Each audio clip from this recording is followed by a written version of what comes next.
কাশ্মীরের পেহেলগাঁওয়ে জঙ্গি হামলার বদলা চাইছেন উড়ি হামলায় নিহত জওয়ানের বাবা। বারবার পাকিস্তান মদতপুষ্ট জঙ্গিরা হামলা চালিয়ে কেন পার পেয়ে যাবে প্রশ্ন নিহত গঙ্গাধর দলুইয়ের বাবার। 2014 সালে জগৎবল্লভপুরের নিমবালিয়া গ্রামের যুবক গঙ্গাধর দলুই যোগ দেন ভারতীয় সেনাবাহিনীতে। 2016 সালে কাশ্মীরের উড়িতে পোস্টিং হয় গঙ্গাধর দলুইয়ের। 2016 সালের 18 সেপ্টেম্বর উড়িতে 4 জঙ্গির অতর্কিত আক্রমণে 19 জন ভারতীয় জওয়ান প্রাণ হারান। নিহত জওয়ানদের মধ্যে ছিলেন গঙ্গাধর দলুই। পাকিস্তানের বিরুদ্ধে বদলা চাই, বারবার জঙ্গি হানায় কেন আমাদের লোকেদের প্রাণ যাবে? আমার ছেলের প্রাণ ওরা কেড়ে নিয়েছিল। পেহেলগাঁও কাণ্ডের পর তীব্র ক্ষোভ গঙ্গাধর দলুইয়ের বাবার।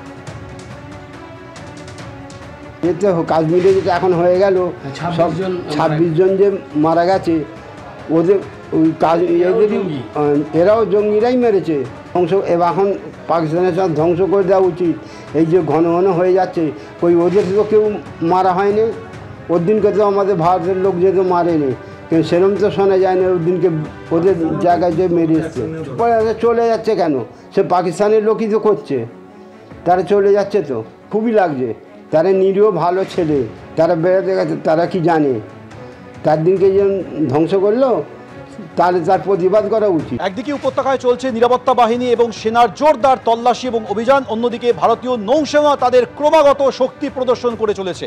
আরব সাগরে ভারতীয় নৌসেনার শক্তি প্রদর্শন, ভারতীয় যুদ্ধজাহাজ থেকে ক্ষেপণাস্ত্রের সফল পরীক্ষা। আরব সাগরে শোনা গেল ব্রহ্মসের গর্জন।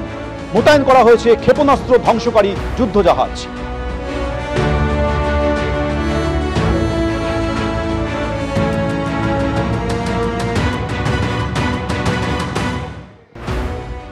এটা কোনো সার্জিক্যাল স্ট্রাইক বা পাকিস্তানের বিরুদ্ধে প্রতীকী প্রতিবাদের সময় নয়, এটা পাকিস্তানকে উচিত শিক্ষা দেওয়ার সময়।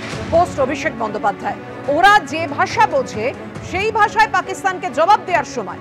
এটাই পাক অধিকৃত কাশ্মীর পুনরুদ্ধারের সময়, পোস্ট করেছেন অভিষেক বন্দ্যোপাধ্যায়।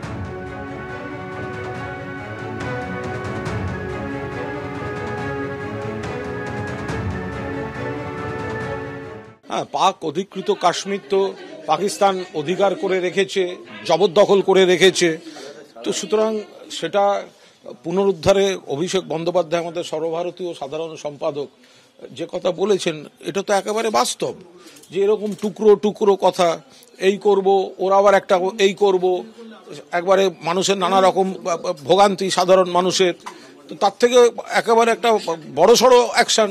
তো সেক্ষেত্রে অভিষেক বন্দ্যোপাধ্যায় যে পাক অধিকৃত কাশ্মীর সেটাকে জবরদখল মুক্ত, পাকিস্তান মুক্ত করার কথা বলেছেন, তো সেটা তো একদম একটা ইতিবাচক সঠিক বার্তা।